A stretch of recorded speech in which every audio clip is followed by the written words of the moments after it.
Welcome to long-form content of Tech Bytes and News. This is a compilation on latest news and articles featured on Hacker News. You can find the original links of articles in the description. Please like and subscribe to support future content. Hope you enjoy.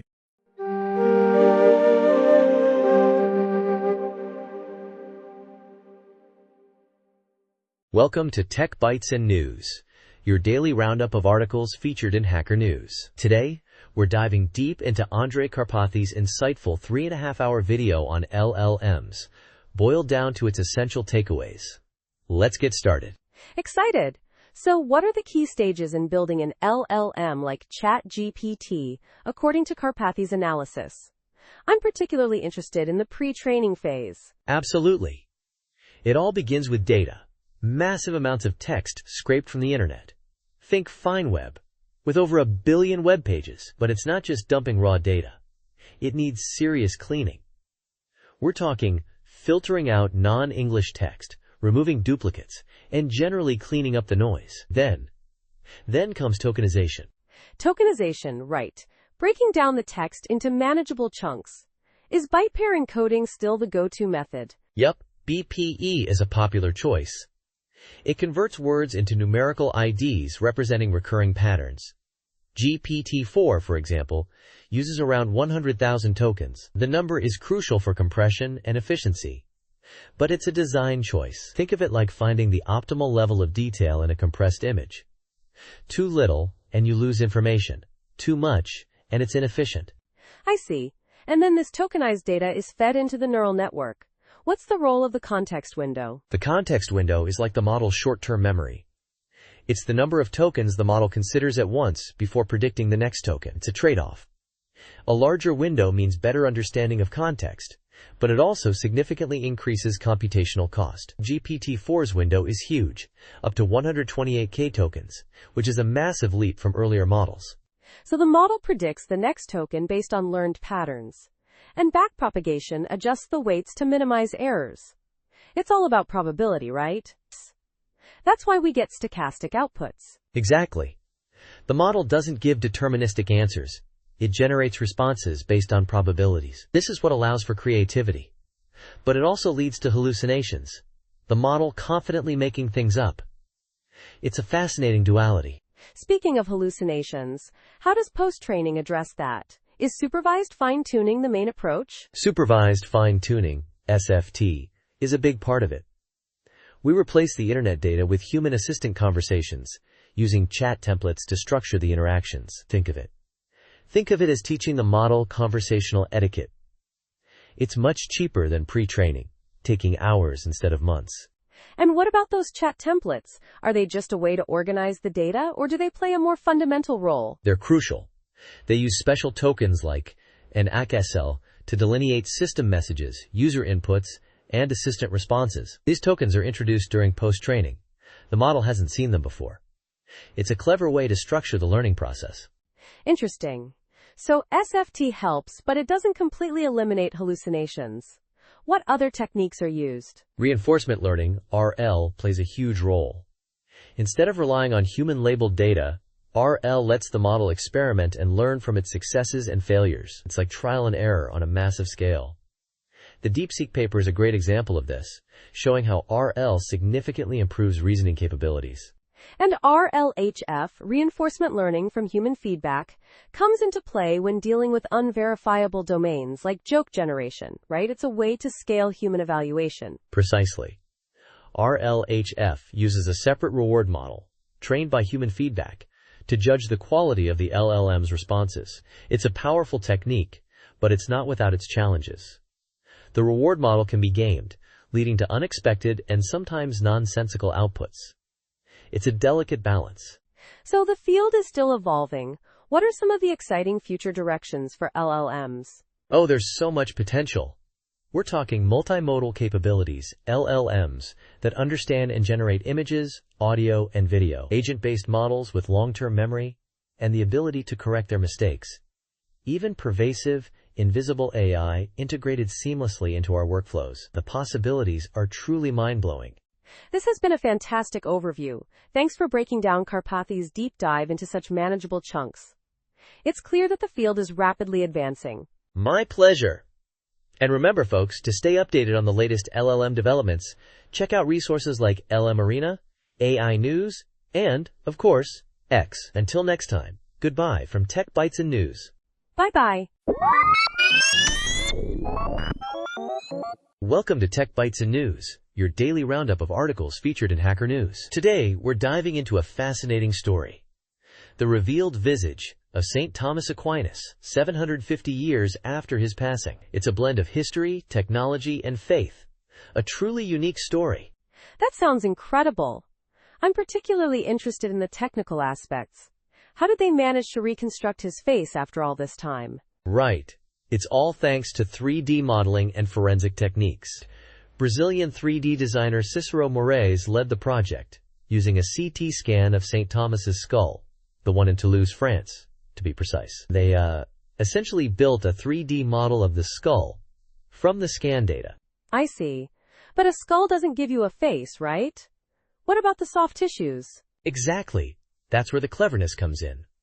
Moraes used data from CT scans of living people to estimate the thickness of the soft tissues, muscles, and skin. They then combined this with existing iconography of the saint to create a colored version. It's a pretty amazing feat of digital reconstruction. So it's a combination of science and art, you know? A bit like a digital forensic artist, but on a much grander scale. Precisely. And the results are, well, they've sparked quite a reaction.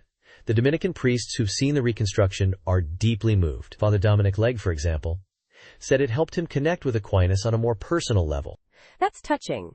Did everyone react positively? Not entirely.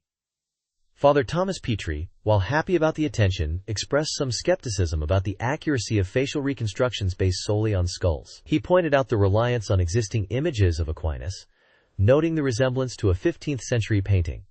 A valid point, I think. Interesting. So it's not a definitive portrait, but more of a plausible reconstruction based on available data. Exactly. It's a fascinating glimpse, a possible likeness, but not a photograph. The article also delves into another study, examining the cause of Aquinas' death, suggesting a traumatic brain injury. It's a whole other layer to the story. Fascinating. So this isn't just about a pretty picture. It's about using modern technology to shed light on historical figures and events. Absolutely. It highlights the power of interdisciplinary approaches, combining historical research, forensic science, and digital artistry to bring the past to life. In a way, it's a testament to human ingenuity and our enduring fascination with history and faith. It really is. A remarkable story and a great example of how technology can enhance our understanding of the past. Indeed. And that's all the time we have for today's Tech Bytes and News. Thanks for listening, and we'll catch you next time with more fascinating stories from the world of technology and beyond. Goodbye. Bye-bye. Welcome to Tech Bytes and News, your daily roundup of articles featured in Hacker News. Today, we're diving into a fascinating piece from Nature, celebrating a century of human origins research, specifically focusing on the discovery of Australopithecus africanus. It's a story spanning continents and generations of scientists. A century. That's incredible.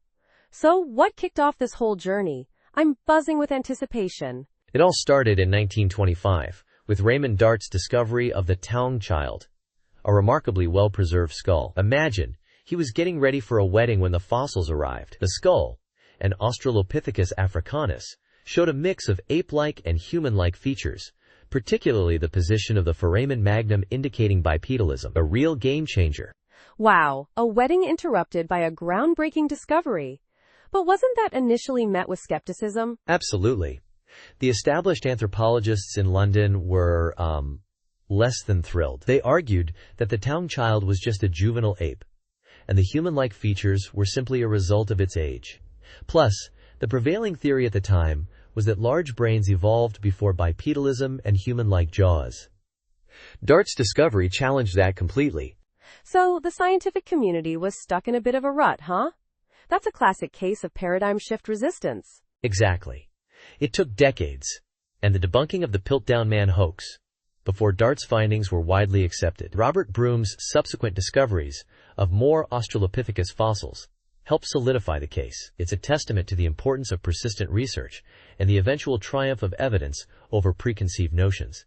And then the focus shifted to East Africa, right? With the Leakeys taking center stage? Yes, Louis Leakey and his family became synonymous with paleoanthropology in East Africa.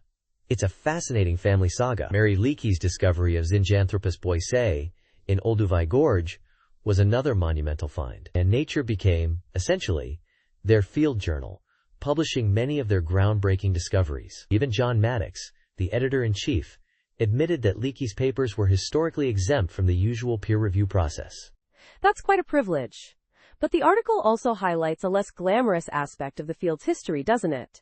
The underrepresentation of women and African scientists. You're right. The article points out the significant contributions of women like Josephine Salmons, who initially brought the Taungchild fossil to DART's attention, and the incredible work of Kamoya Kimeyu, a truly remarkable observer of human origins. It's a reminder that scientific progress is a collaborative effort, and we need to acknowledge the contributions of all involved, regardless of gender or background. It's about time we gave proper credit where credit is due. Absolutely. It's a powerful message of inclusivity and recognizing the often overlooked contributions throughout history. So to summarize, this century-long journey of human origins research, starting with the Taungchild, has not only confirmed Darwin's prediction of an African origin, but also highlighted the importance of persistent research, overcoming biases, and acknowledging the contributions of all involved. Precisely. And it's a journey that continues, with new discoveries constantly reshaping our understanding of human evolution. Africa remains the heart of it all. Thanks for joining us on Tech Bytes and News. We hope you enjoyed this deep dive into the fascinating world of paleoanthropology. Until next time, goodbye. Bye-bye. Welcome to Tech Bytes and News, your daily roundup of articles featured in Hacker News. Today, we're diving into a surprisingly insightful blog post about the often overlooked value of blogging, even when readership is low. It's a refreshing take on the whole vanity metrics debate. Right. The post starts with a bold statement. Nobody reads your blog. Ouch. But it immediately sets a realistic, almost brutally honest tone, doesn't it? Exactly. It cuts through the noise of chasing viral fame. It calls out two common misconceptions: that writing guarantees readership, and that low readership equals wasted time. The author cleverly uses the analogy of chop wood, carry water, a Zen practice emphasizing the intrinsic value of the act itself, regardless of external validation. I see. So the core argument is that the real value of blogging lies in the process itself, not just the outcome? That's a powerful shift in perspective. Absolutely. Blogging forces clarity of thought. It sharpens your perspective. It's a form of self-improvement, a way to refine your thinking. The author even suggests that if you can't keep yourself interested in what you're writing, nobody else will be either. That's a really good point. It's about the internal reward, the personal growth. But isn't there a risk of becoming too self-absorbed? Focusing solely on personal satisfaction might neglect the potential for broader impact. That's a valid concern. But the author addresses this by highlighting three key audiences: future you, that one right person who might stumble upon your work at the perfect time, and the work itself. The cumulative effect of consistent, thoughtful writing over time is emphasized. The long game. Building a body of work, rather than chasing fleeting virality. It's like the author's other passion, street photography. You take the photo because you saw something, not because you expect thousands of likes. Precisely. The blog post uses this analogy beautifully. The act of creation, the process of observation and expression, is the reward in itself. Readership is a bonus, not the primary goal. It's a very Zen approach to content creation. It's a refreshing perspective, especially in today's metrics-obsessed world. It reminds us that the value of creative work often lies beyond the immediate numbers. It's about the journey, the growth, the self-discovery. Exactly. And that's why this blog post resonates so strongly. It's a reminder to focus on the intrinsic value of our work, to find joy in the process itself, regardless of external validation. Thanks for joining us on Tech Bytes and News. We hope you found this discussion insightful. Have a great day. Bye-bye. Welcome to Tech Bytes and News, your daily roundup of articles featured in Hacker News. Today we're diving into a fascinating paper LIMO, or less is more for reasoning, which challenges our assumptions about training large language models for complex reasoning. It's a real game changer. Right. I've been following this research closely. The core idea is counterintuitive, isn't it? We usually assume more data equals better performance, especially for complex tasks like mathematical reasoning. But LIMO shows that's not always the case. Exactly. The paper demonstrates that a model can achieve surprisingly high accuracy on mathematical reasoning benchmarks using a drastically reduced dataset. Instead of the usual greater than 100,000 examples, LIMO uses only 817 curated samples. Think about that. A 1% fraction of the typical training data. And the results are stunning. They achieved 57.1% accuracy on AIME and a whopping 94.8% on MF, significantly outperforming previous models trained on far larger datasets. That's a massive leap forward. It is.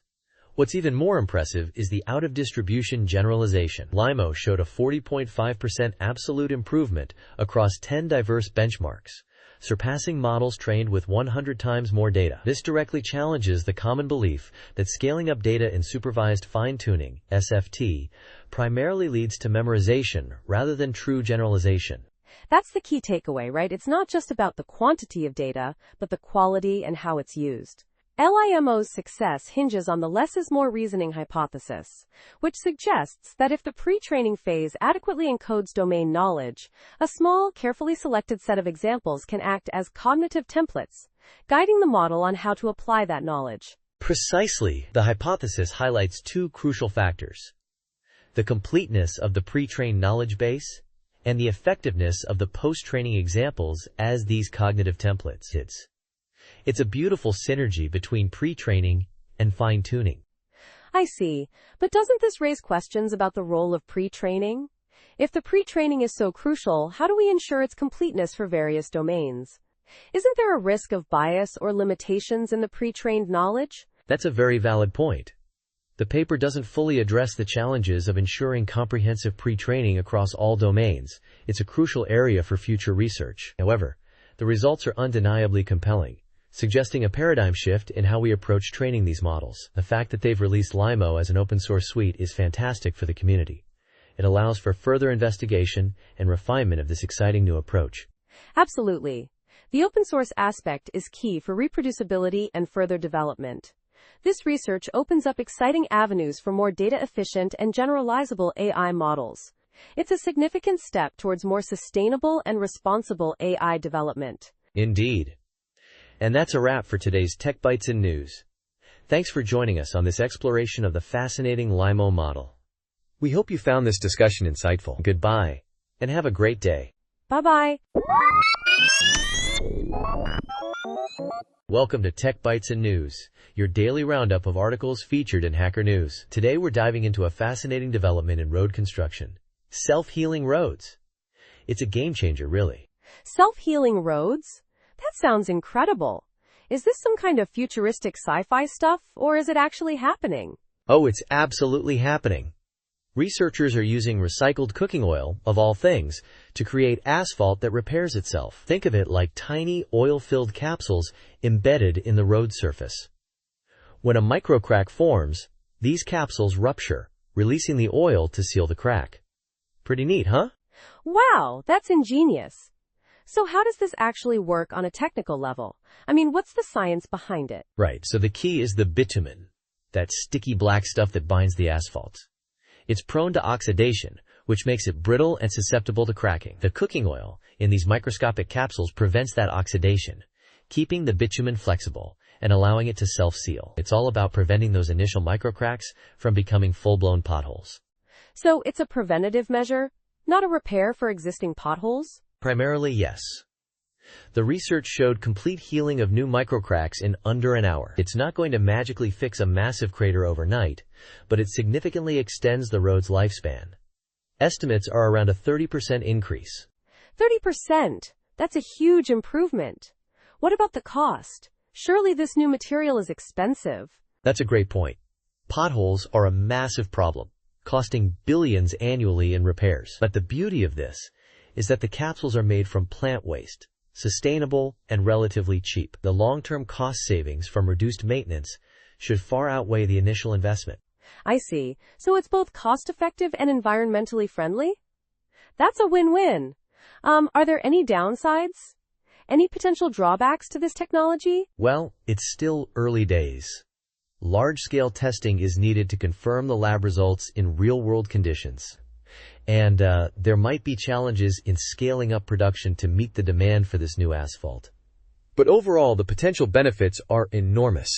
Absolutely. This sounds like a truly revolutionary approach to road maintenance. It's amazing how something as simple as recycled cooking oil could have such a significant impact. It's almost poetic, isn't it? It really is. And it shows the power of interdisciplinary research.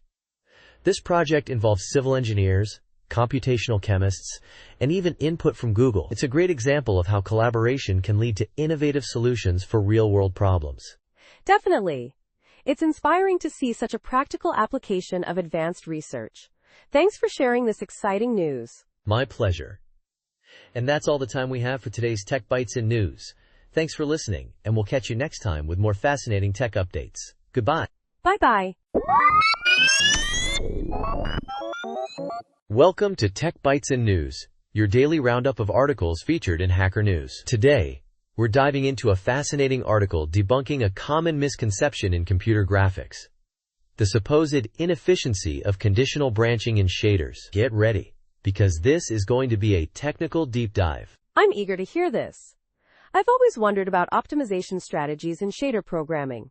What's the core issue the article addresses? The article tackles a widespread belief that using ternary operators, or if statements in shaders, creates performance bottlenecks due to branching. The author argues this is completely wrong for modern GPUs.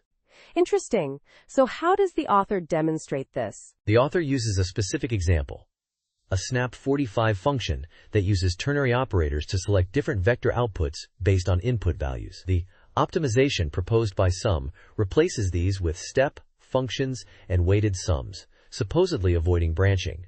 Ah, I see. And the author shows that this optimization is actually slower? Exactly. The author points out that the step function itself uses a ternary operation internally. So, the optimized version adds unnecessary calculations, multiplications, and additions, without actually eliminating the conditional logic. The original code, using ternary operators, or if statements, directly performs a conditional move, which is a single, efficient instruction. So it's not about branching at all, but about efficient instruction selection? Precisely. The GPU handles conditional moves using a simple combinational circuit. A conditional move, not a branch instruction that alters the instruction pointer. The author even provides assembly code from AMD and Microsoft compilers to back this up. Both compilers show conditional moves, not branches. That's compelling evidence. So what's the takeaway for shader programmers? Should we just ignore these optimizations? Absolutely. The article strongly advises against these optimizations that replace ternary operators, or if statements with step, functions, and weighted sums. They often introduce unnecessary overhead and reduce performance. The author emphasizes that this misconception has persisted for over 20 years, spanning multiple GPU generations. Wow, 20 years. That's a long time for a false optimization to persist. It highlights the importance of understanding the underlying hardware. I mean, it's not just about writing code that works, but writing code that's efficient. Exactly. And the author's analysis of the assembly code is crucial. It shows that the compiler is smart enough to optimize the conditional logic efficiently, rendering the proposed optimizations pointless and even detrimental. It's a great reminder to always profile and benchmark your code to avoid premature optimization. Absolutely. Thanks for breaking this down. This is a really valuable insight for anyone working with shaders. You're welcome. And remember, listeners, always question assumptions, especially when it comes to performance optimization. Understanding the underlying hardware is key to writing efficient and effective code. That's all for today's Tech Bytes and News. Thanks for tuning in, and have a great day. Bye-bye. Welcome to Tech Bytes and News, your daily roundup of articles featured in Hacker News. Today, we're diving into 7 common pitfalls to avoid when crafting technical architecture diagrams. It's all about clear communication, right? Absolutely. Effective diagrams are crucial for conveying complex systems. So, what's the first major mistake to watch out for? Mistake number 1. Creating theoretical diagrams instead of concrete ones. Think about it. A generic Kubernetes diagram is readily available online. What's truly valuable is a diagram showing your specific architecture, with named resources and their relationships. It's about providing specific, actionable information, not just a general overview. Showing the actual implementation, not just a possible one. I see. So it's about practicality over theory. Makes perfect sense. What about the next common error? Number 2. Mixing levels of abstraction. This is like mixing apples and oranges in your code. You end up with a confusing mess. You shouldn't directly link low-level components, like individual Lambda functions, to high-level services like DynamoDB in a single diagram. Keep things at the same level of detail for clarity. Separate diagrams for different levels of detail are much better. Right, maintain consistency. That's key for readability. What's another frequent problem? Too many overlapping concerns. Stuffing everything into one diagram makes it cluttered and unreadable. Think of a diagram showing resources, regions, VPCs, auto-scaling groups, all at once. It's overwhelming. The solution? Break it down into smaller, more focused diagrams, each addressing a specific aspect of the architecture. That's a really good point. It's about prioritizing information, isn't it? What else? Unlabeled arrows. An arrow without a label is like a sentence without a verb. Incomplete and confusing. It implies a relationship but doesn't specify the nature of that relationship. Always label your arrows to clearly show how resources interact. Unless, of course, it's a series of identical arrows, then you can omit the repetition for clarity. Got it. Clear, concise labeling is essential. What's next on the list? Misleading composition. This is tricky. The way you visually represent the containment of resources can be deceptive. For example, showing availability zones inside a VPC is inaccurate. Use visual cues, like dashed lines, to indicate different types of relationships to avoid confusion. Or, better yet, separate diagrams for different contexts. Interesting. That's a subtle but important point. I hadn't considered that before. What about other common mistakes? Missing context? Don't assume your audience knows where your resources live. Include a couple of levels of context, like showing resources within a VPC or availability zone, to provide crucial information and organization. But don't overdo it. Remember point number 3. That's a great point. Context is everything. And the final mistake? Missing accompanying explainer text? Diagrams are great for showing what, but not why. Always include text to explain design choices and reasoning. A walkthrough is even better.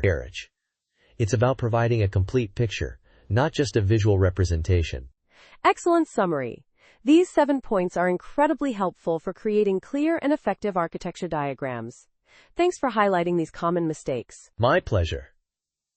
Remember, clear communication is key in architecture diagrams. Avoid these pitfalls, and your diagrams will be much more effective. Thanks for tuning in to Tech Bytes and News. Have a great day. Bye-bye. Welcome to Tech Bytes and News, your daily roundup of articles featured in Hacker News. Today, we're diving into a fascinating comparison. Rust versus Ada in the safety-critical programming world. It's a battle of the titans, you know? Absolutely. Ada's been a stalwart in safety-critical systems for decades. But Rust has been making significant inroads recently. What are the key areas where this comparison gets interesting? Precisely. The talk at FOSDEM 2025 highlighted Ada's long-standing dominance and Rust's attempts to catch up. A major point is Ada's superior subtype handling. Rust, while powerful, still lacks the expressive power and convenience of Ada's subtype declarations. This is crucial for ensuring type safety, which is paramount in safety-critical applications. I see. So Ada's more mature feature set gives it a leg up in terms of readily available tools for ensuring bug-free code? Exactly. The FOSDEM presentation delves into various features that contribute to Ada's robustness. Think strong typing, sophisticated error handling, and built-in concurrency mechanisms. These are all areas where Rust is striving to improve, but Ada has a head start. But Rust has its own strengths, doesn't it? Memory safety, for example, is a huge selling point. Oh, absolutely. Rust's memory safety features are groundbreaking. It uses a borrow checker to prevent common memory-related errors at compile time. This is a huge advantage, but it doesn't entirely negate Ada's strengths in other areas. It's not a simple one is better situation. So it's more of a nuanced comparison, focusing on the specific needs of a project. Some projects might prioritize Rust's memory safety, while others might value Ada's mature subtype system and decades of proven reliability in safety-critical applications. Yeah, precisely. The talk emphasizes that it's not about one language being definitively better. It's about understanding the strengths and weaknesses of each in the context of safety-critical development. Rust is catching up, but Ada's long history and feature set give it a significant advantage in certain domains. The presentation also mentions the availability of resources like a PDF transcript and video recordings, which is great for those who couldn't attend FOSDEM. That's a valuable aspect of open source conferences. Absolutely. Accessibility is key. The fact that the presentation materials are readily available online makes this research accessible to a wider audience. It's a testament to the open source ethos. So in conclusion, while Rust is making strides in the safety-critical space, Ada remains a powerful contender with a mature ecosystem and features specifically designed for high-reliability systems. It's a fascinating ongoing competition. Exactly. It's a dynamic field, and the ongoing development of both languages will continue to shape the landscape of safety-critical programming. Thanks for joining us on Tech Bytes and News. We hope you enjoyed this deep dive into the Rust versus Ada debate. Have a great day. Bye-bye. Welcome to Tech Bytes and News, your daily roundup of articles featured in Hacker News. Today, we're diving into a fascinating study from UNSW Sydney, Mapping Antarctica's Hidden Ice-Free Lands, a blueprint for conservation. It's a really exciting piece of research, isn't it? Absolutely. The sheer scale of the project is impressive. I mean, mapping Antarctica's ice-free areas, that's no small feat. What's the core finding here? Exactly. The UNSW team created a high-resolution map and a detailed classification system for these ice-free areas. Think of it as a super detailed inventory of Antarctica's unique ecosystems. They've broken it down into 9 major environment units, 33 habitat complexes, and a whopping 269 bioregional ecosystem types. Wow, that's a level of detail I wasn't expecting. What's the significance of this level of granularity? It's a game changer for conservation. This level of detail allows for precise risk assessments, strategic placement of protected areas, and effective monitoring of conservation goals. It's all aligned with the IUCN's global ecosystem typology, putting Antarctica's unique biodiversity into a global context. I see. So it's not just about mapping, it's about creating a framework for effective conservation strategies. But why is this so crucial now? What's the urgency? That's a great question. Climate change is accelerating, and human activity in Antarctica is increasing. The ice-free areas, while small, are incredibly biodiverse. As the ice melts, these patches will become larger and more interconnected, potentially changing the dynamics of these ecosystems dramatically. This detailed map and classification system helps us prepare for and mitigate the consequences of this greening of Antarctica. Right, the increased connectivity could lead to the introduction of new species, potentially disrupting the existing delicate balance. It's almost the opposite of the usual habitat fragmentation problem. Precisely. It's a unique challenge. And this research, published in Scientific Data, provides a crucial foundation for future research and policy decisions. The data is even openly available from the Australian Antarctic Data Centre, a fantastic resource for anyone working in this field. That's excellent. Open access is key for collaborative research.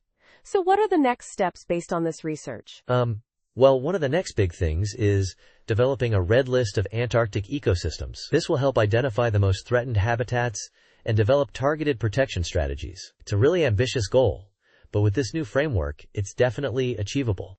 It's incredibly exciting to see this kind of collaborative, data-driven approach to conservation. This research really highlights the importance of interdisciplinary work, combining ecology, remote sensing, and Antarctic science. Absolutely. And it's not just about the science. It's about informing policy and action under the Antarctic Treaty System, especially as the Protocol on Environmental Protection is up for review. This research provides strong evidence for effective conservation strategies. It's a really powerful tool. I agree. This is a significant contribution to Antarctic conservation, and it's inspiring to see such detailed and impactful work. Thanks for breaking it down for us. My pleasure. And that's all the time we have for today's Tech Bites and News. Thanks for listening, and we'll catch you next time. Goodbye. Bye-bye. Welcome to Tech Bytes and News, your daily roundup of articles featured in Hacker News. Today, we're diving into a truly mind-blowing discovery. 2 Grand Canyon-sized valleys on the far side of the moon formed in a mere 10 minutes. Incredible, right? 10 minutes? That's unbelievable. What caused such a dramatic event? Exactly. The research points to a colossal impact, a massive object. We don't know exactly what, slamming into the moon near the South Pole, within the Schrödinger impact basin. The energy released was, get this, 1,200 to 2,200 times more powerful than the energy planned for excavating a second Panama Canal. Wow, that's a lot of energy. So these canyons, Valles Schrödinger and Valles Planck, are essentially scars from this ancient impact? Precisely. They're gigantic. Think Grand Canyon scale, but on the moon. The study used images and elevation data from NASA's Lunar Reconnaissance Orbiter to map this deep. Valles Schrödinger is 168 miles long and 1.7 miles deep. Valles Planck is even bigger, 174 miles long and 2.2 miles deep. Amazing. And this all happened billions of years ago? Yep, around 3.8 billion years ago. The study authors used impact cratering calculations to work out the velocities of the rocks and the size of the debris streams. It's like piecing together a cosmic jigsaw puzzle from billions of years in the past. Fascinating. But how did they determine the time frame? Just 10 minutes. That's the really impressive part. By analyzing the distances of the canyons from the impact point and the velocities of the ejected material, they were able to model the event. The calculations suggest the debris carved these canyons in an incredibly short time. It's a stark contrast to the Grand Canyon's formation, which took millions of years of water erosion. So the moon's craters are like a preserved record of early solar system events, unlike Earth's, which have been eroded away? Exactly. That's the key takeaway. Dr. David Kring, the lead author, emphasized this. Earth's geological processes have erased much of its early history. But the moon's surface retains this ancient record. This makes the Schrödinger Basin and its canyons incredibly valuable for understanding early solar system bombardment and its effects on both the moon and Earth. I see. Interesting. But is this theory universally accepted? Are there any dissenting opinions? Well, Noah Petro, a NASA project scientist, wasn't involved in the study, but he called it a nice hypothesis. He highlighted the study's connection of the canyons to a single impact point and the use of modern spacecraft data to reconstruct such an ancient event. He emphasized the excitement of peeling back the layers of time. So, while it's a hypothesis, it's a well-supported one based on strong evidence. Got it. And what about future exploration? Will we be visiting these canyons soon? Absolutely. The Schrödinger Basin is a prime target for future Artemis missions. Team Draper's lunar lander is scheduled to land there in 2026, carrying seismometers to study the lunar interior. The potential for discovery is immense. Astronauts could potentially collect samples from up to 3 kilometers beneath the surface, providing unprecedented insights into the moon's early history. Incredible.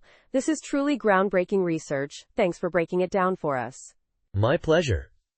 And that's all the time we have for today's Tech Bytes and News. Join us tomorrow for more fascinating discoveries. Goodbye. Bye-bye. Welcome to Tech Bytes and News, your daily roundup of articles featured in Hacker News. Today, we're diving deep into a fascinating comparison. Ada versus Rust, focusing on memory safety. It's a battle of the titans, really. A classic. I've always been curious about how these two languages stack up. So what's the bottom line? Which one wins the memory safety crown? Well, it's not quite a clear-cut victory. The article argues that Rust excels at preventing common memory errors at compile time, thanks to its borrow checker. But Ada, with its avoidance of dynamic memory allocation and support for formal verification using Spark, takes a different approach, often avoiding many problems altogether. Interesting. So Rust is more proactive while Ada is more preventative? Like a fire extinguisher versus fireproofing a building? Exactly.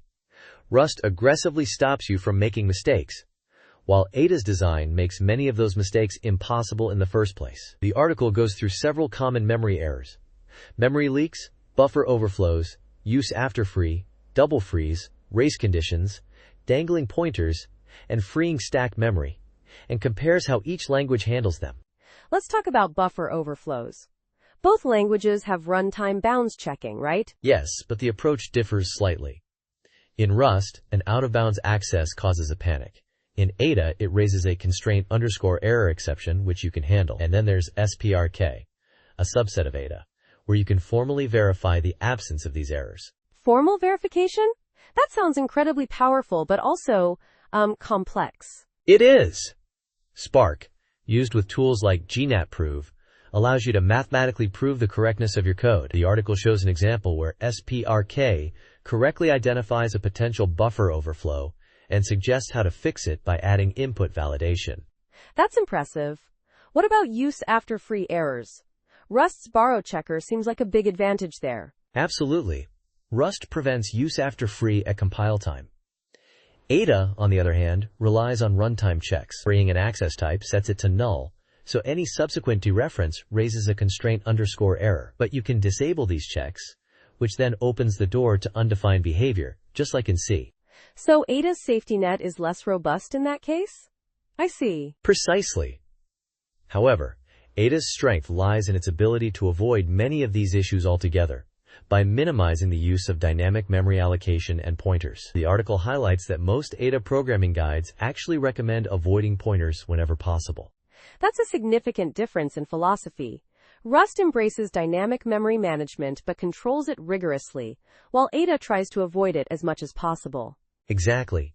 And this difference extends to concurrency.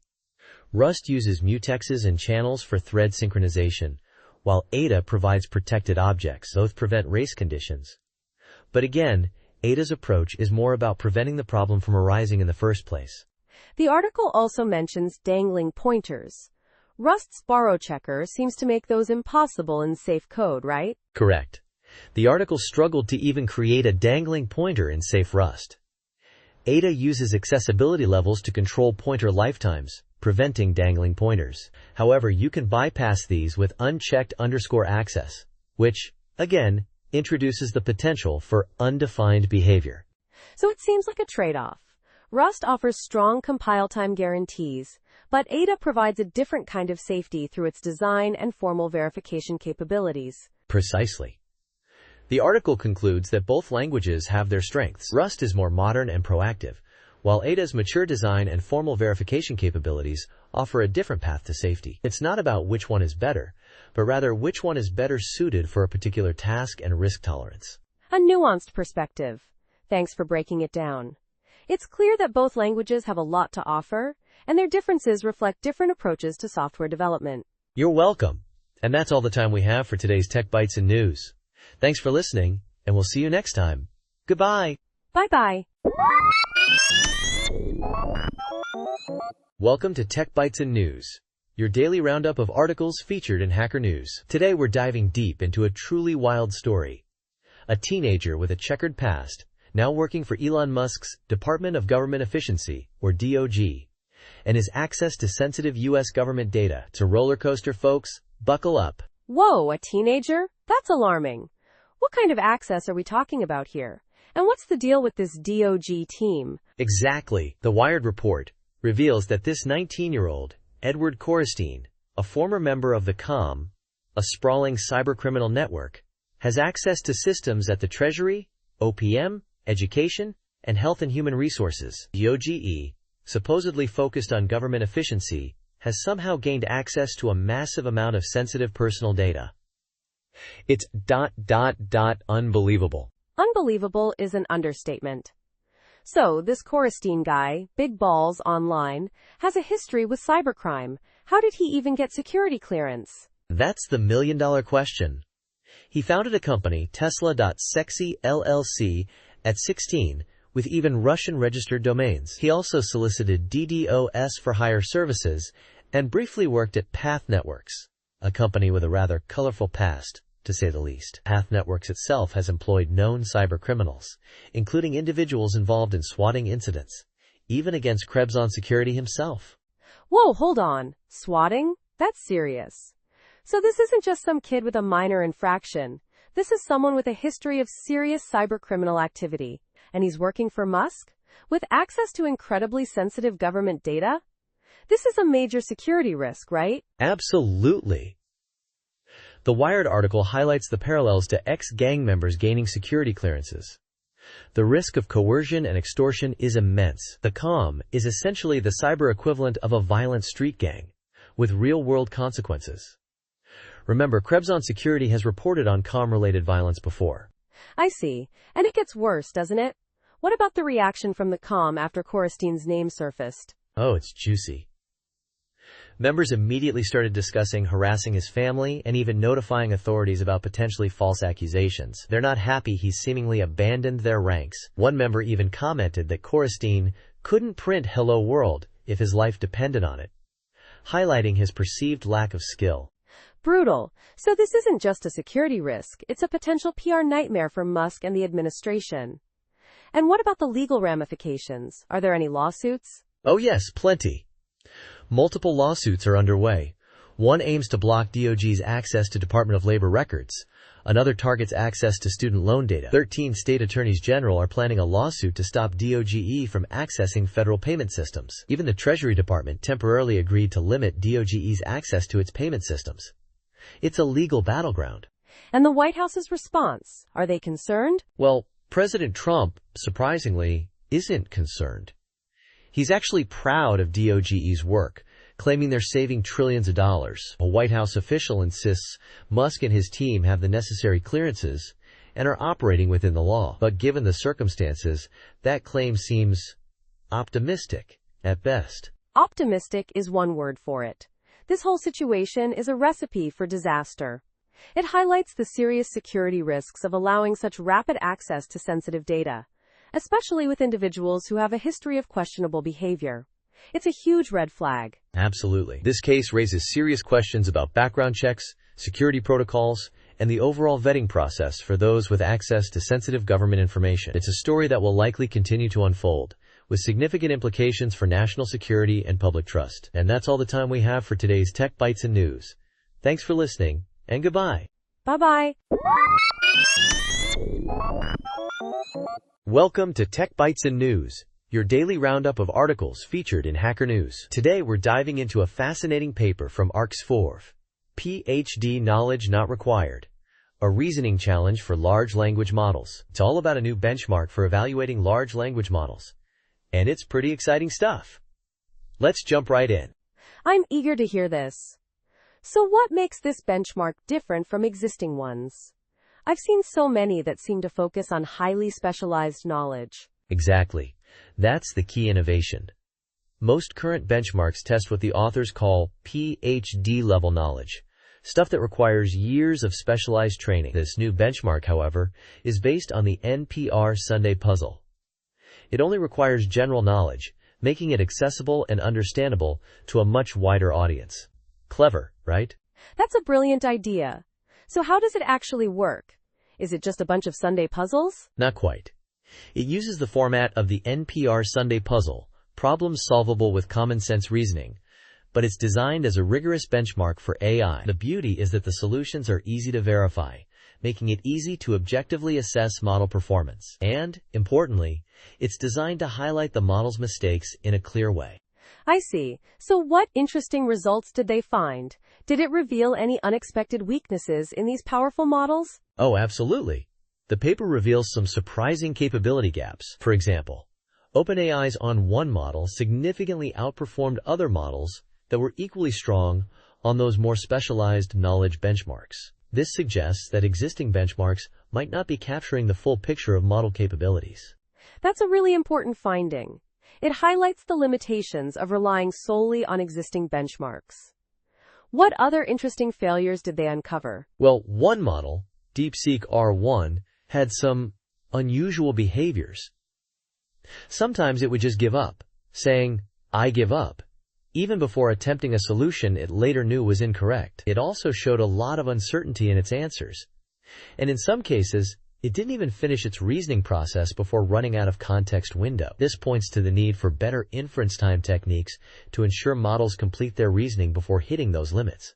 Wow, that's a fascinating insight into the inner workings of these models.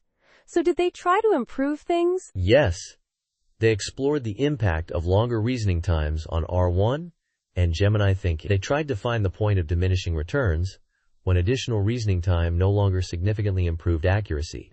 It's a crucial step in optimizing these models for efficiency. That's a very practical and important aspect of the research. It's not just about raw performance, but also about efficiency. This whole paper sounds like a significant contribution to the field. It really challenges our assumptions about how we evaluate these models. Absolutely. This benchmark offers a fresh perspective, focusing on common sense reasoning rather than specialized knowledge. It's a much-needed addition to our toolkit for evaluating large language models. And it opens up exciting new avenues for research.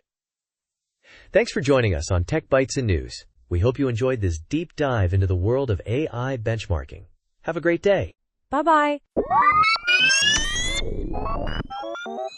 Welcome to Tech Bytes and News, your daily roundup of articles featured in Hacker News. Today we're diving into a fascinating blog post detailing the frustrations of seasoned terminal users. It's a real eye-opener. I'm eager to hear this. I use the terminal daily, so I'm curious what gripes even experienced users have. What were the biggest takeaways? Well, the author surveyed 1,600 users, most with over 4 years of experience, some even over 2 decades. The results were surprisingly consistent across the board. The top frustration? Remembering syntax. Seriously? Even seasoned users forget greater than versus greater than? Greater than? That's surprising. I always have to look up awk and sed commands, son. It's like learning a new language every time. Exactly. It's not just those tools, it's also keyboard shortcuts, redirects, all those little details. Another big one was switching terminals. Different OSes, different editors, different shell versions. It's a nightmare. Oh, I feel that. The inconsistencies between, say, macOS and Linux are a constant source of frustration. And don't even get me started on inconsistent pagers. Right? Then there's color. Getting themes to work consistently across apps and SSH sessions. It's a whole other level of complexity. Many users just gave up and stuck with what works, even if it's not ideal. I see. That's a common problem. I've spent hours tweaking my terminal colors only to have it break with a new update. What else stood out? Copy-paste issues were huge. Different keyboard shortcuts across systems, multiple clipboards to manage, and the dreaded random spaces appearing after copying. It's a mess. Oh, I completely agree. The inconsistencies in copy-paste are infuriating. And then there's the discoverability problem. Finding useful tools or features feels like searching for a needle in a haystack. Precisely. Many users mentioned the steep learning curve and how overwhelming it can be. They feel like they're not progressing even after years of use. The lack of good documentation was another recurring theme. That's a valid point. Many man pages are cryptic and lack clear examples. I often end up resorting to Stack Overflow.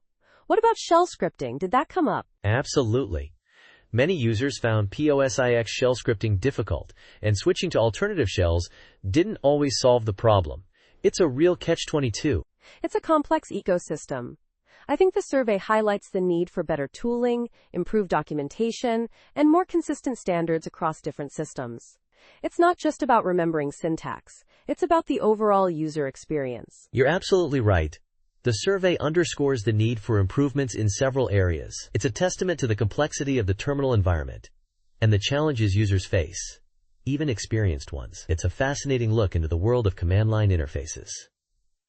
Thanks for joining us on Tech Bytes and News. We hope you enjoyed this deep dive into terminal frustrations. Have a great day. Bye-bye. Welcome to Tech Bytes and News, your daily roundup of articles featured in Hacker News. Today we're diving into a fascinating piece on the defensibility of AI model startups, specifically those often labeled GPT wrappers.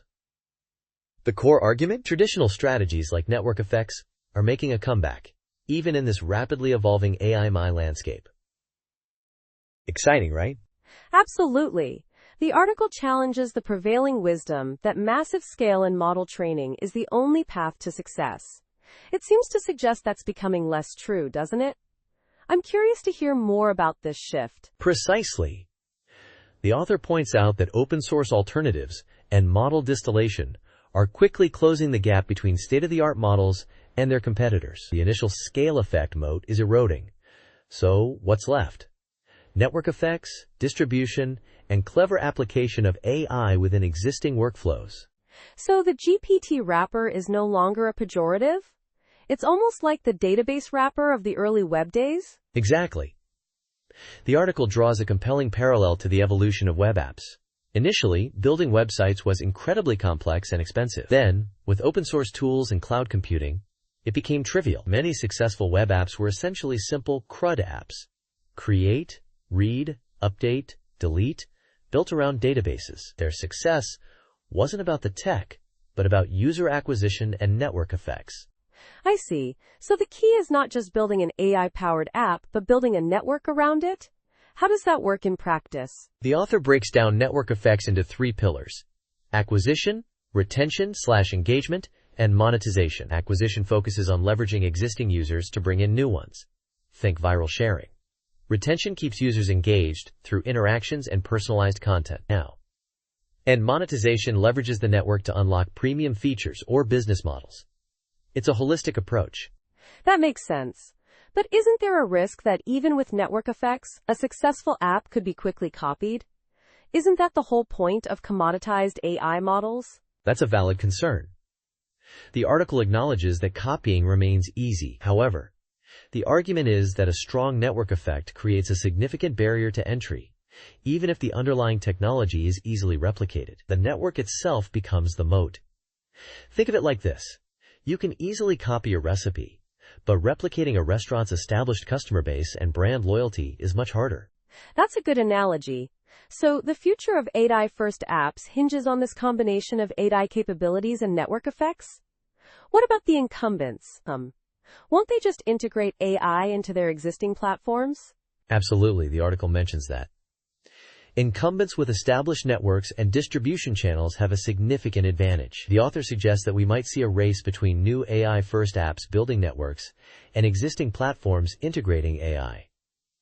It's a fascinating dynamic, and it's not a guaranteed win for either side. It's a really interesting analysis. It really makes you think about the long-term implications of readily available AI models. It's not just about the technology anymore, but about the community and the network built around it. Precisely. And the article concludes by highlighting the uncertainty. We might see a rapid succession of generations of AI-first apps, with each learning from the successes and failures of its predecessors. It's a wild ride, and we're just getting started. Thanks for joining us on Tech Bytes and News. We hope you enjoyed this deep dive into the world of AI defensibility. Have a great day. Bye-bye. Welcome to Tech Bytes and News, your daily roundup of articles featured in Hacker News. Today, we're diving into a fascinating piece on large language models, or LLMs, and their impact on our world. It's from a website called The Bullshit Machines. A provocative title, wouldn't you say? Intriguing. Absolutely. The title alone grabs your attention. The authors, Bergstrom and West, seem to be setting a rather critical tone, right? They're not just singing the praises of LLMs. Exactly. They acknowledge the revolutionary potential. I think it's going to be the most transformative technology humanity has ever created, potentially on par with or exceeding the invention of the printing press, electricity, and the internet. A bold statement. But they immediately counter this with a warning about the potential for a massive influx of, shall we say, bullshit. A very strong word choice. Right, they're highlighting the double-edged sword. LLMs make computing more accessible, which is fantastic, but they also create a huge potential for misinformation. It's a scale we've never seen before. A bit scary, actually. Yeah, it is. The article promises a series of short lessons to help us navigate this new landscape. They'll teach us when LLMs are useful tools and when they're likely to lead us astray. Practical advice. I like that. I'm particularly interested in learning how to distinguish between genuine information and the hype. It's easy to get swept up in the excitement, but we need critical thinking skills more than ever now. Critical thinking is key. Absolutely. And the authors seem to understand that. They're not just presenting LLMs as some magical solution. They're providing a framework for understanding their limitations and potential pitfalls. A balanced approach. I appreciate that. It's also interesting that they've made the material freely accessible for non-commercial educational use. That's a responsible approach, given the potential for misuse of this technology. A responsible approach, indeed. I think that's a crucial point. Making this information widely available is essential for fostering informed discussion and responsible use of LLMs. Absolutely crucial. It's not just about the technology itself. It's about how we, as a society, learn to use it wisely. Precisely. And that's what makes this article so important. It's not just a technical explanation, it's a call to action, urging us to be critical consumers of information in this new era. A very important call to action. So listeners, we hope this brief overview has piqued your interest. Head over to the Bullshit Machine's website to delve deeper into this crucial topic. Remember to be critical, be informed, and be aware of the potential for both good and bad with LLMs. Thanks for tuning in to Tech Bytes and News. Goodbye. Bye-bye. Welcome to Tech Bytes and News, your daily roundup of articles featured in Hacker News. Today, we're diving into the fascinating world of OpenStreetMap, specifically the OpenStreetMap calendar. It's a fantastic resource, isn't it? So much going on. Absolutely. It's amazing how many OpenStreetMap events are happening globally. I was particularly struck by the sheer geographic diversity. From Grenoble, France to Taipei, Taiwan, and all points in between, it's truly a worldwide community, and the calendar makes it so easy to find them. Exactly. The calendar itself is incredibly well organized. The interface is clean and intuitive, making it a breeze to navigate. You can easily browse events by month, and each event listing includes all the essential details: location, date, and a link for more information. Plus, there are links to add your own events and subscribe to the calendar feed. Brilliant features. I agree. The ability to subscribe is key for anyone seriously involved in the OpenStreetMap community. No more hunting down individual event announcements. It's all in one place. And the past events link is a nice touch for those who want to see what's already happened. Yeah, totally. And look at the range of events. We've got everything from regular Stammtische, that's German for regular meetings for our listeners, in various cities, to larger conferences like State of the Map Japan. There are even online events, like the Missing Maps Mapathons, making it accessible to everyone, regardless of location. It's incredibly inclusive. It's a great example of how a simple tool can foster a vibrant global community. But I did notice something. Many events seem to be concentrated in certain regions. Europe, particularly Germany and Taiwan.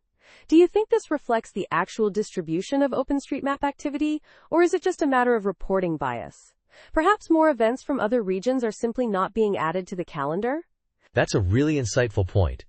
You're right, there's a potential reporting bias. It's possible that the calendar reflects the regions where people are most active in submitting events, rather than the overall global distribution of OpenStreetMap activity. It might be worth exploring ways to encourage more submissions from underrepresented regions.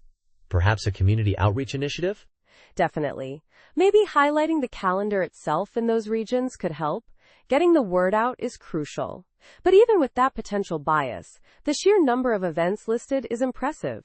It really showcases the energy and dedication of the OpenStreetMap community. It's inspiring. Absolutely.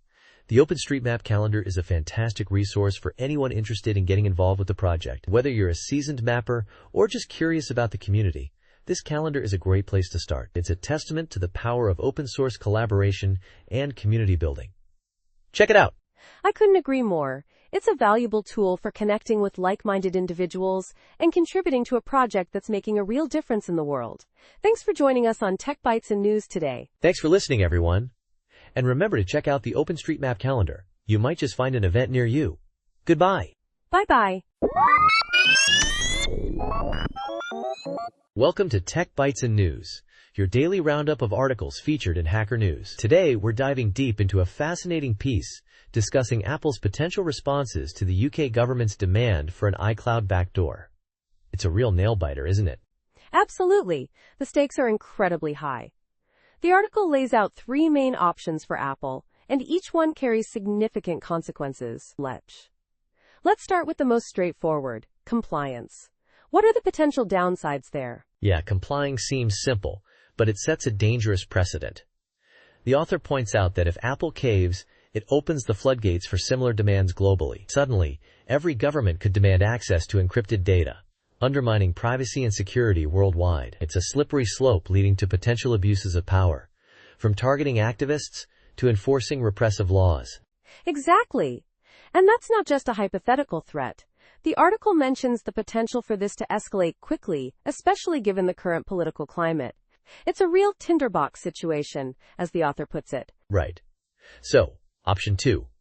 Apple could just leave the UK, close up shop, lay off thousands of employees, and essentially abandon the market. That's a drastic move, but it would send a powerful message. A nuclear option, for sure. But it's also incredibly costly, both financially and strategically. The article estimates Apple's UK revenue at around £1.5 billion, and that doesn't even account for the costs of shutting down operations. Plus, it plays into the narrative of big tech being more powerful than nations, which is a dangerous game. I see your point. It's a high-stakes gamble. But the third option, decentralizing iCloud, is where things get really interesting. It's a more nuanced approach. Decentralization is a clever solution. By opening up iCloud's architecture to third-party providers and self-hosting, Apple diffuses the problem. Instead of a single point of access, governments would have to target numerous entities, making it far more difficult to gain access to user data. It's a much more resilient approach to security. Precisely. It leverages the power of distributed systems to enhance security. The author even uses the analogy of email. We can use various providers without issue because of standardized protocols. Why not apply the same logic to file syncing? It's a compelling argument. While it might impact Apple's revenue slightly, the long-term benefits in terms of security and maintaining user trust far outweigh the potential downsides. It's a proactive, forward-thinking solution that aligns with Apple's stated commitment to privacy. It's also a smart move considering the EU's Digital Markets Act and Apple's designation as a gatekeeper. This could preempt further regulatory pressure. Exactly. It's a win-win. It addresses the UK's concerns without compromising Apple's values or setting a dangerous precedent. It's a bold move, but it's the one that makes the most sense in the long run. Of course, the UK government might not back down, but it's a much stronger position to be in. Absolutely. It's a proactive strategy that positions Apple for the future, regardless of the UK's decision. It's a fascinating case study in navigating the complex intersection of technology, politics, and global security. And that's all the time we have for today's Tech Bites and News. Thanks for tuning in, and we'll see you next time for another dose of tech news and analysis. Goodbye. Bye-bye. Welcome to Tech Bytes and News, your daily roundup of articles featured in Hacker News. Today, we're diving into a fascinating development from Rwanda, a locally developed yeast for banana wine production. It's a story about innovation, tradition, and regulatory hurdles, all wrapped up in a delicious package. Exciting, right? Absolutely. I've heard about the challenges facing Rwandan banana winemakers. So what's the big breakthrough here? Well, for years, producers have struggled. They couldn't find a yeast strain perfectly suited for banana wine. Using baker's yeast or standard wine yeast just didn't cut it. It affected the taste and, crucially, regulatory approval. It was a real bottleneck for the industry. I see. So they were using unsuitable yeasts, impacting both quality and compliance? That makes perfect sense. What was the solution? A team of Rwandan scientists stepped up. They looked at traditional banana brewing methods, isolating microorganisms that work best for fermentation. They found 3 key elements that were particularly effective at converting banana sugars into wine, while also being resistant to dilution. Ingenious, isn't it? That's incredible. So they essentially created a custom-made yeast for banana wine? Precisely. And not just any yeast. This one can withstand temperatures up to 37 degrees Celsius and alcohol levels of 16% by volume. Pretty impressive. Plus, they cleverly incorporated sorghum flour to maintain the traditional color and aroma. It's a win-win. That's brilliant. Maintaining the traditional aspects is key, right? It's not just about efficiency. It's about preserving cultural heritage. What's the next step? Commercialization. The team aims to have this new yeast on the market within 6 months. They're working on a powder form for easier distribution, just like other commercial yeasts. And the best part? Is it going to be expensive? Will it be accessible to small-scale producers? That's a great question. The researchers are confident it will be more affordable than imported yeasts because all the ingredients are locally sourced. That's a huge advantage for the Rwandan economy. This is fantastic news for Rwandan banana winemakers and the entire industry. It's a testament to the power of local innovation and scientific research. A truly inspiring story. Absolutely. It's a perfect example of how science can be used to support local economies and preserve cultural traditions. And that's a wrap for today's Tech Bytes and News. Thanks for tuning in, and we'll catch you next time with more exciting updates from the world of technology and science. Goodbye. Bye-bye. Welcome to Tech Bytes and News, your daily roundup of articles featured in Hacker News. Today we're diving deep into Microsoft's Verona Sandbox project, a fascinating approach to library sandboxing. It's all about securely running untrusted code, a huge deal in modern software development, right? Absolutely. The core idea is to isolate potentially malicious code, preventing it from wreaking havoc on the system. But how does Verona achieve this? Is it just process isolation? Well, it starts with process-based isolation, a classic and reliable method. Think of it like this. You have a trusted parent process and an untrusted child process. The child runs the potentially unsafe library.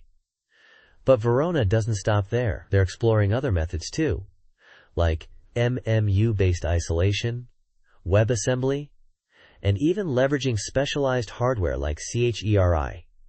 Pretty comprehensive, huh? I see. So process isolation is the baseline, but they're thinking ahead.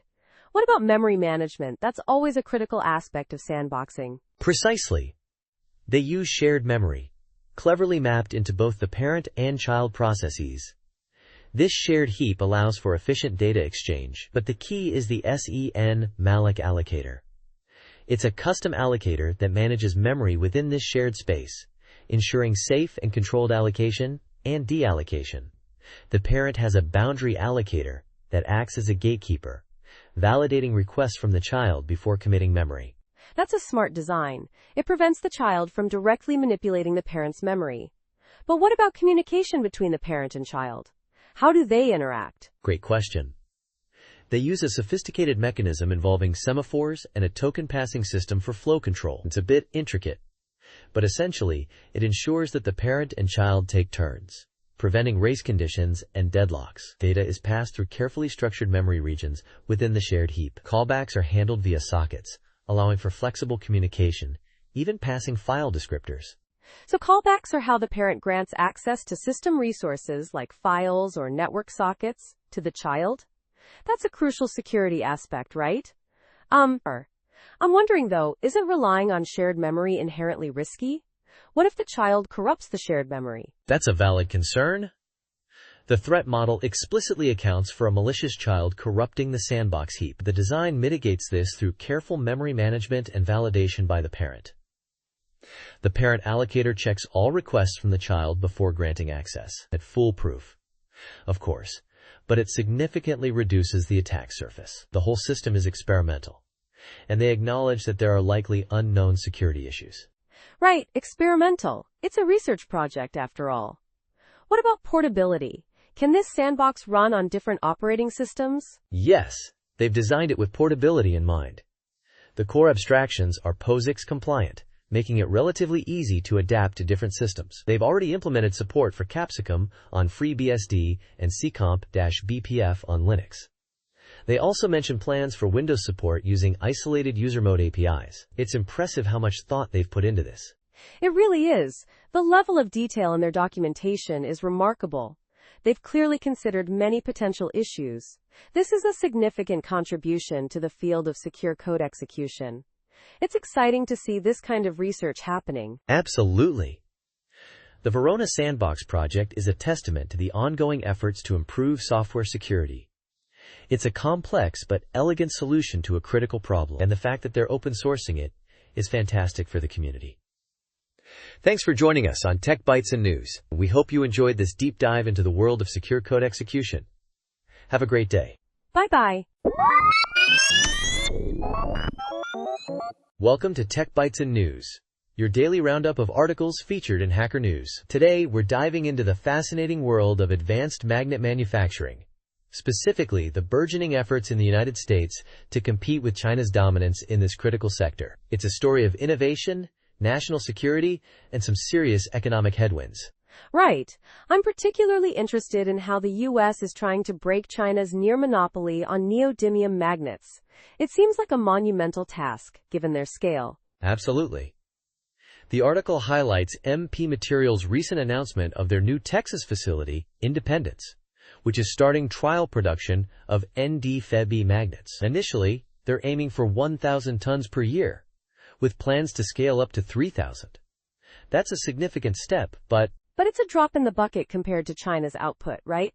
I mean, they produce somewhere between 220,000 and 240,000 tons annually, with estimates of their market share as high as 90%. Precisely.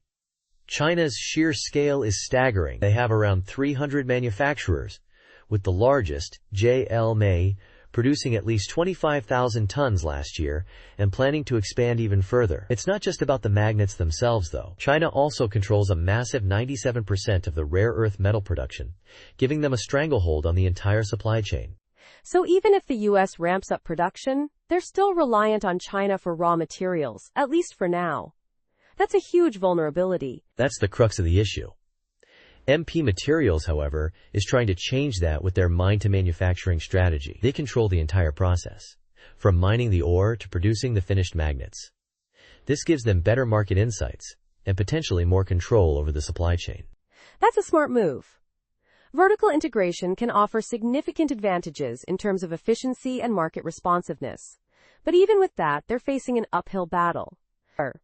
The article mentions significant subsidies and cost advantages for Chinese manufacturers. Exactly. John Ormerod, an industry consultant, points out the substantial soft and hard subsidies in the Chinese supply chain, making it incredibly difficult for U.S. manufacturers to compete on price. And China's not slowing down.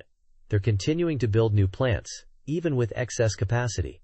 So it sounds like the U.S. is betting on a combination of national security needs and the Department of Defense's requirement for domestically sourced magnets to create a price floor and support domestic production. A bit of a gamble, wouldn't you say? A huge gamble.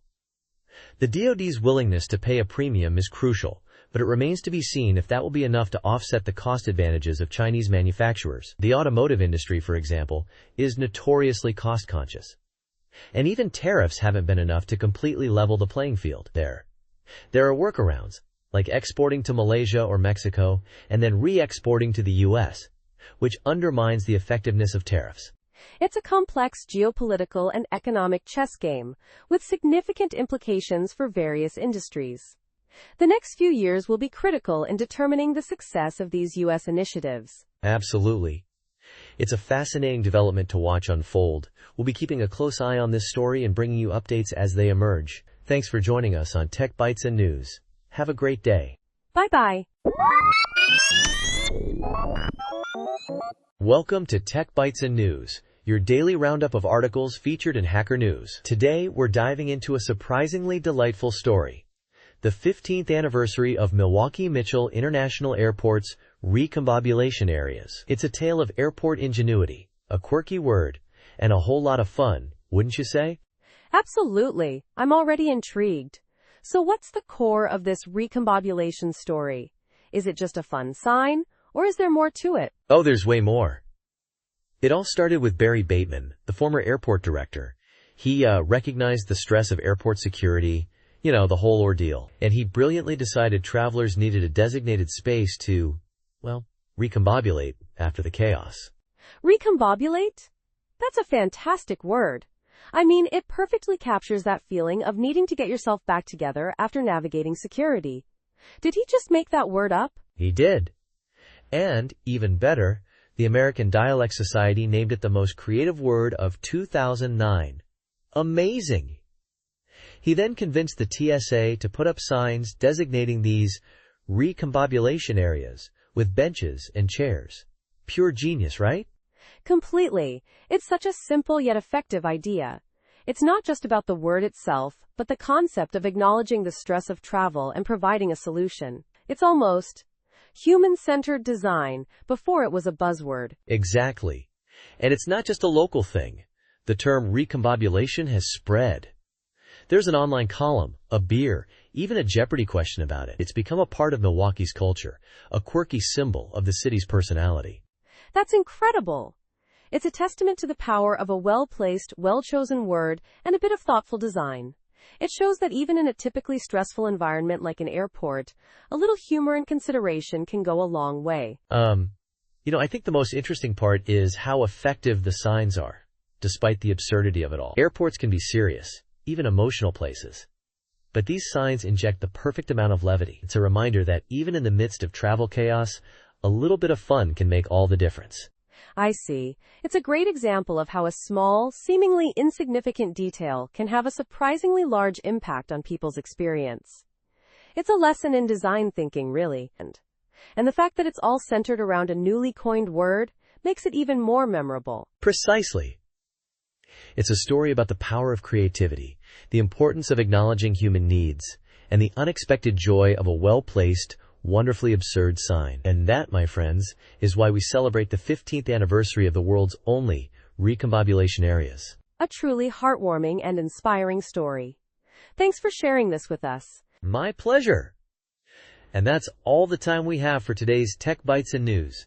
Thanks for listening, and have a wonderfully recombobulated day. Bye-bye. Welcome to Tech Bytes and News, your daily roundup of articles featured in Hacker News. Today, we're diving deep into a truly harrowing Tesla Model 3 ownership experience. It's a cautionary tale, folks, so buckle up. A cautionary tale? Sounds intense. What's the core issue here? Is it just a lemon or something more systemic? It's way more than a lemon, I'm afraid. This isn't just one faulty car. It points to a potentially widespread problem with Tesla's HW4 onboard computer in Model 3s manufactured late 2024. This owner, let's call him Alex, bought his car in October, and almost immediately, a cascade of failures began. Oh boy, here we go. What kind of failures? Well, the cameras, GPS, autopilot, software updates, basically anything reliant on the HW4 computer, all went kaput. And that's not all. 2 weeks later, the battery started draining at an alarming 8% per day. 8% a day? That's insane. What did Tesla do? That's the kicker. Tesla acknowledged most of the issues, but not the battery drain. Their solution? A 3-month wait for a replacement part. No loaner car, no compensation, nothing. Alex is essentially stuck with a nearly useless, potentially unsafe vehicle. Unbelievable. So this HW4 computer issue, is it isolated to Alex's car? Nope. The blog post cites an Electrek article detailing widespread reports of the same problem. Thousands of owners are affected. It's a major issue. And the battery drain? Is that linked to the HW4 problem or something else entirely? That's the million-dollar question, and Tesla isn't saying. Alex suspects it's related, but Tesla's silence is deafening. It's incredibly frustrating for him, and frankly, for anyone considering a Tesla. It's not just frustrating, it's dangerous. Driving a car with faulty braking and suspension systems is terrifying. Did Alex mention anything about safety features? Yes.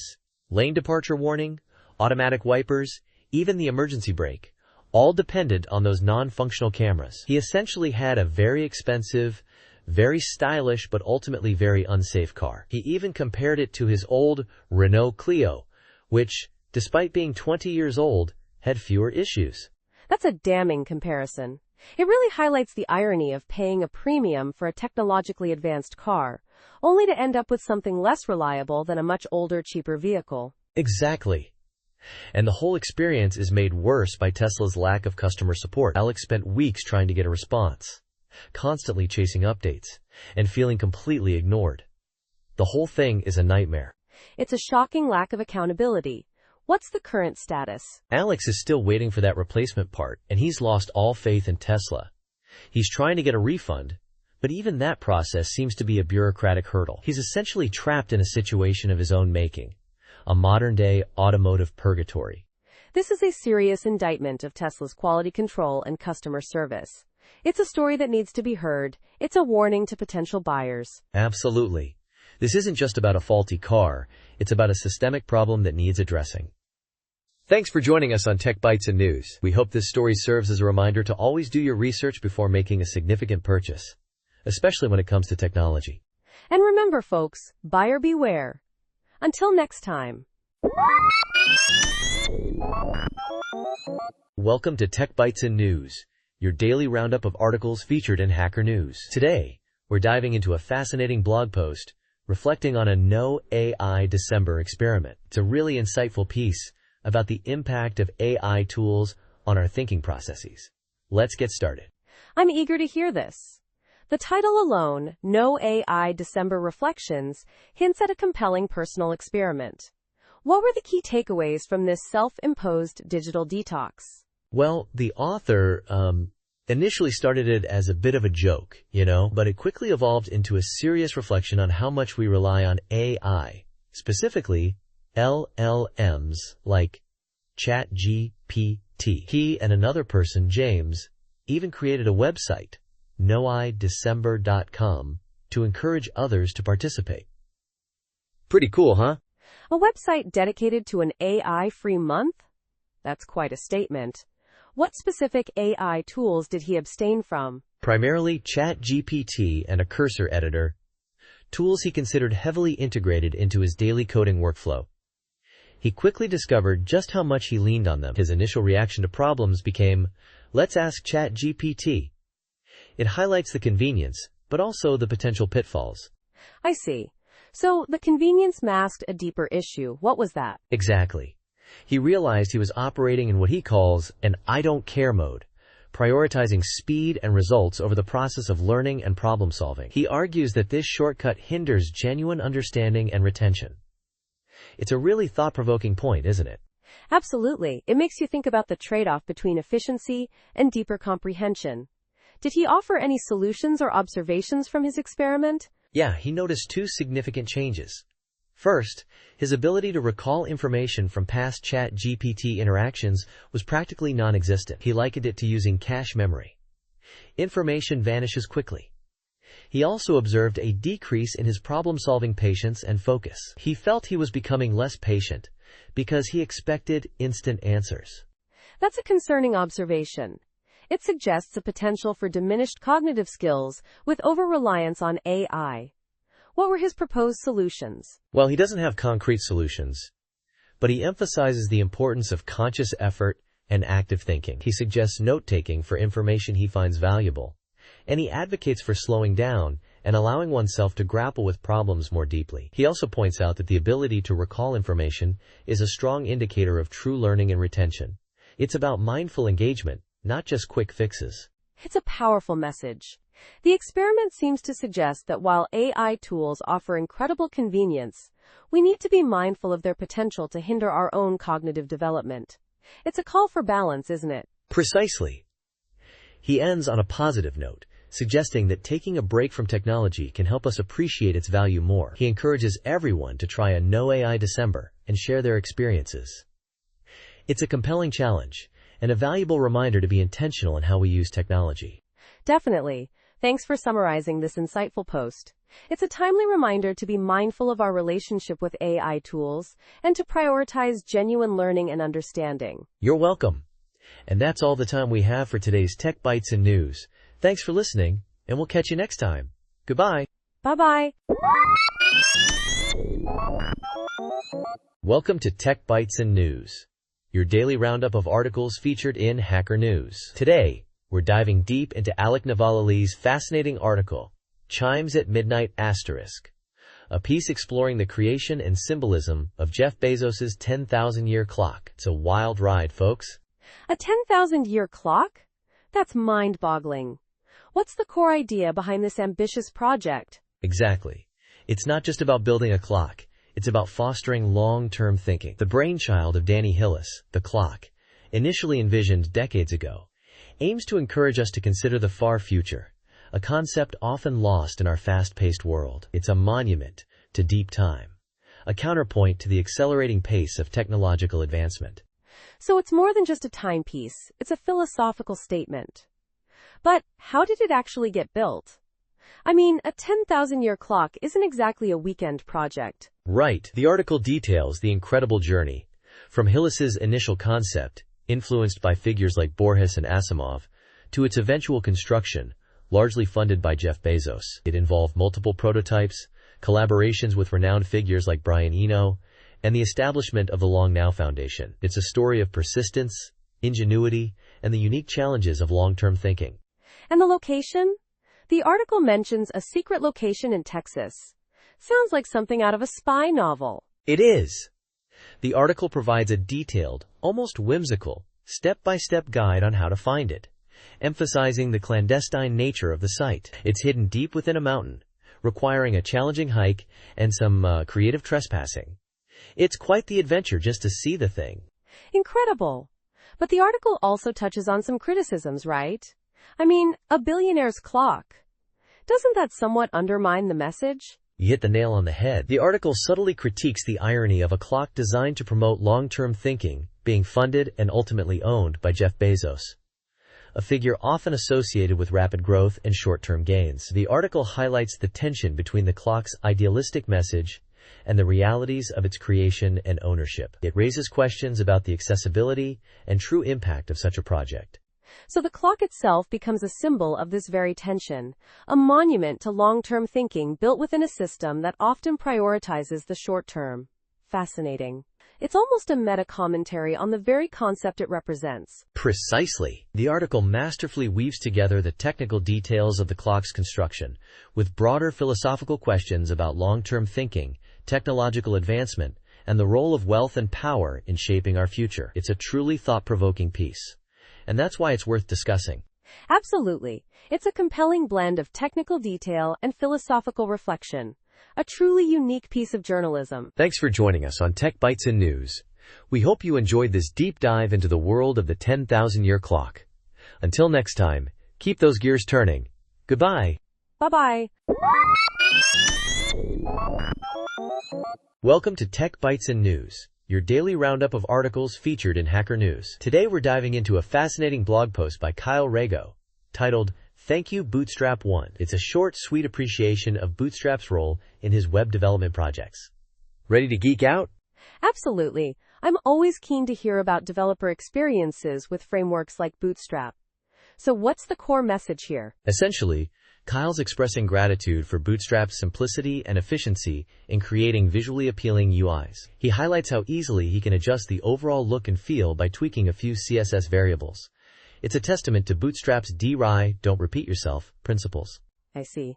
So he's not just talking about the basic functionality, but the ease of customization, right? That's a big deal for rapid prototyping and iterative design. Exactly. He uses his project, Larder, as a prime example. He describes how he experimented with different color schemes, including, interestingly, the colors of the transgender flag. He simply adjusted the $primary and $secondary Bootstrap variables in his custom CSS, and boom! The entire site's color palette changed. Pretty slick, huh? That's incredibly efficient.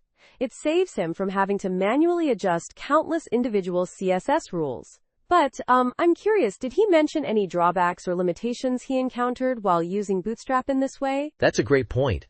He doesn't explicitly mention drawbacks, but implicitly, the reliance on Bootstrap's predefined styles might limit complete creative freedom for some developers. You know, the trade-off between ease of use and absolute control. But for his workflow, it clearly outweighs the limitations. Right, a classic developer dilemma. So it sounds like this post is more of a personal reflection than a technical deep dive. But it's still valuable in showcasing the practical benefits of Bootstrap, especially for those who value rapid development and easy customization. Precisely. It's a nice, concise example of how a well-designed framework can significantly improve a developer's workflow. And the use of the transgender flag colors adds a nice, unexpected touch, showing how easily Bootstrap can be adapted for diverse design aesthetics. It's a feel-good story about efficient coding and inclusive design. I agree. It's a refreshing change from the usual technical articles. It highlights the human element of software development, the appreciation for tools that make our lives easier. Exactly. And that's a wrap for this episode of Tech Bytes and News. Thanks for joining us. We hope you enjoyed this insightful look into the world of Bootstrap and efficient web development. Until next time, happy coding. Bye-bye. Welcome to Tech Bytes and News, your daily roundup of articles featured in Hacker News. Today, we're diving deep into a fascinating concept. Frupidity. It's not just about saving money. It's about the stupid ways we try to save money, and how that backfires spectacularly. Think of it as the dark side of frugality. So frupidity. It's like penny wise and pound foolish, but on a corporate scale? I'm already seeing the red flags waving. Exactly. The article highlights how seemingly small cost-cutting measures in engineering, like cheap laptops or skimping on cloud resources, can lead to massive productivity losses. It's a silent killer, slowly eroding efficiency and morale. It's like optimizing a car by removing the brakes to improve gas mileage. Oh, that's a brilliant analogy. The article mentions tool penny pinching, right? That's where companies refuse to invest in essential tools, thinking they're saving money. But engineers end up wasting far more time on manual tasks. A classic case of short-sightedness. Precisely. And it's not just tools. They talk about hardware stinginess, where companies opt for cheap, underpowered laptops. 5-minute compile times? No. That's not just lost productivity, that's lost momentum. It's demoralizing. And then there's the infrastructure sabotage. Downgrading cloud instances to save a few bucks, only to watch query performance tank. It's like trying to save money by buying a cheaper, smaller house, only to find out you need to pay for a storage unit. It's counterintuitive. I see. The article even uses a case study, Pennytech, a company that refused to pay for the professional version of a crucial SaaS tool. They stuck with the free tier, believing they were saving money. But the hidden cost? Over 500 hours of lost productivity in a single year? Wow, that's a staggering number. It really drives home the point that sometimes the most expensive thing you can buy is the illusion of getting something for nothing. It's a powerful message. Absolutely. The article then offers a frupidity playbook, a satirical guide on how to maximize frupidity. It's darkly humorous, but it highlights the absurdity of these cost-cutting measures. It's like a recipe for disaster. And then, thankfully, it provides an antidote: smart spending. Treating engineering time as the scarce resource it is, tracking hidden costs, and letting engineers make decisions about their tools. It's about investing in efficiency, not just cutting costs. Exactly. The article also points out the connection between frupidity and bureaucracy.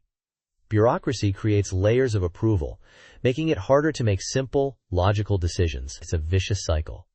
The fear of taking responsibility leads to inaction, and ultimately, more wasted resources. It's a really insightful piece. It's not just about the technical aspects, it's about company culture and how valuing cheapness over wisdom can be incredibly damaging. The final question it poses is a great one. Would you make the same trade-off if it were your own time and money? If the answer is no, it's not frugality, it's frupidity. That's a perfect summary. And that's all the time we have for today's Tech Bytes and News. Thanks for joining us, and remember, smart frugality is the real efficiency. Goodbye. Bye-bye. Welcome to Tech Bytes and News, your daily roundup of articles featured in Hacker News. Today, we're diving into the FlashLearn Examples repository on GitHub. It's packed with practical demonstrations, and I'm really excited to share some insights. Absolutely. So FlashLearn itself, what's the big picture? Is it a library, a framework, or something else entirely? It's a powerful library, designed to simplify the process of building applications using large language models. Think of it as a toolkit for easily integrating LLMs into your projects. The examples directory we're looking at showcases its versatility across various domains. I see. So these examples, are they just simple "Hello World" type demos, or do they tackle more complex tasks? Oh, they go way beyond "Hello World." We're talking about real-world applications. There are examples for sentiment classification, customer service interactions, financial analysis, even marketing and sales scenarios. It's quite impressive, actually. There's even a section on software development examples. That's a broad range. How are these examples structured?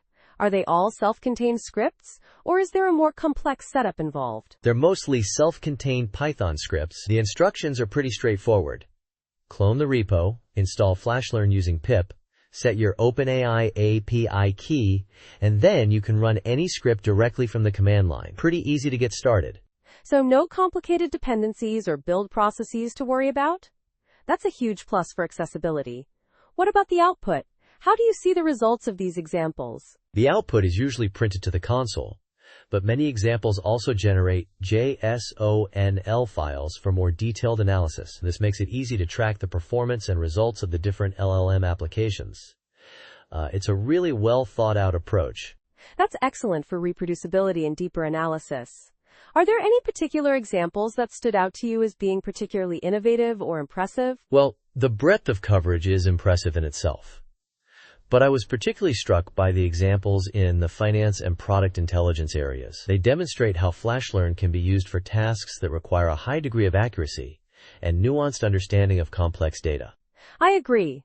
Those are areas where LLMs can really shine, but often require significant engineering effort to integrate effectively. FlashLearn seems to abstract away a lot of that complexity. That's a key selling point. Exactly. It's all about making the power of LLMs accessible to a wider range of developers. And the documentation is quite good too. It's easy to understand how to run each example and interpret the results. One thing I'm curious about. The examples seem to heavily rely on the OpenAI API. Are there plans to support other LLM providers? That's a great question. While the examples primarily use OpenAI, the FlashLearn library itself is designed to be modular. The documentation hints at support for other providers, but it's not explicitly detailed in the examples. That would be a valuable addition, though. Expanding support to other providers would significantly broaden the appeal and utility of FlashLearn. Overall, though, this repository is a fantastic resource for anyone looking to explore the practical applications of LLMs. I completely agree. The FlashLearn Examples repository is a valuable resource for developers of all skill levels. It's a testament to the power and potential of LLMs and how FlashLearn makes them accessible. Thanks for joining us on Tech Bytes and News. I hope you found this discussion insightful. Goodbye. Bye-bye. Welcome to Tech Bytes and News, your daily roundup of articles featured in Hacker News. Today we're diving into Sam Altman's insightful blog post, 3 Observations. A piece that really gets to the heart of the economic and societal implications of artificial general intelligence, or AGI. It's electrifying. Absolutely. I'm particularly keen to hear about his 3 key observations on AI economics. They sound incredibly impactful. They are. First, Altman posits that an AI model's intelligence is roughly proportional to the logarithm of the resources used to train and run it. Think about that. Predictable gains from increased investment. It's a powerful scaling law, holding true across many orders of magnitude. So essentially, more resources equals more intelligence, but with diminishing returns? That's a pretty straightforward yet profound observation. Precisely. And that leads directly to his second point. The cost of using a given level of AI is plummeting, about 10x every 12 months. Unbelievable. He uses the GPT-4 price drop as a prime example. Wow, that's faster than Moore's law. That kind of exponential decrease in cost will undoubtedly lead to widespread adoption, right? Exactly. And that brings us to his third, and perhaps most impactful observation. The socioeconomic value of increasing intelligence is super exponential. This is where things get really interesting. He argues that this super exponential growth justifies continued, even exponentially increasing, investment in AI. I see. So the value we get from AI isn't just growing linearly, it's accelerating at an incredible rate. That explains the massive investment we're seeing. But, doesn't that also raise concerns about potential inequality? You hit the nail on the head. That's a major point Altman addresses. He acknowledges the potential for uneven distribution of benefits, with some industries changing little, while scientific progress accelerates dramatically. He even suggests potentially radical solutions, like a compute budget for everyone. A compute budget? That's a bold idea. I'm curious to see how that might play out. It seems like ensuring equitable access to this powerful technology is crucial. Otherwise, we risk exacerbating existing inequalities. Absolutely. Altman emphasizes the importance of public policy and collective opinion in shaping the integration of AGI into society. He advocates for more open sourcing and a balance between safety and individual empowerment. A delicate balance indeed. It's a fascinating and, frankly, slightly terrifying prospect. The potential benefits are immense, but so are the risks. The need for careful consideration and proactive measures is undeniable. Precisely. Altman paints a picture of a future where everyone has access to the intellectual capacity of today's most impactful individuals. A future where the creative output of humanity is unleashed like never before. But getting there requires careful navigation and a commitment to equitable distribution. It's a future brimming with both incredible promise and significant challenges. Thanks for breaking down this important piece. My pleasure. And to our listeners, thank you for tuning in to Tech Bytes and News. We hope you found this discussion as stimulating as we did. Until next time, goodbye. Bye-bye. Thank you for listening to the daily roundup of Tech Bytes and News. See you again tomorrow. Goodbye.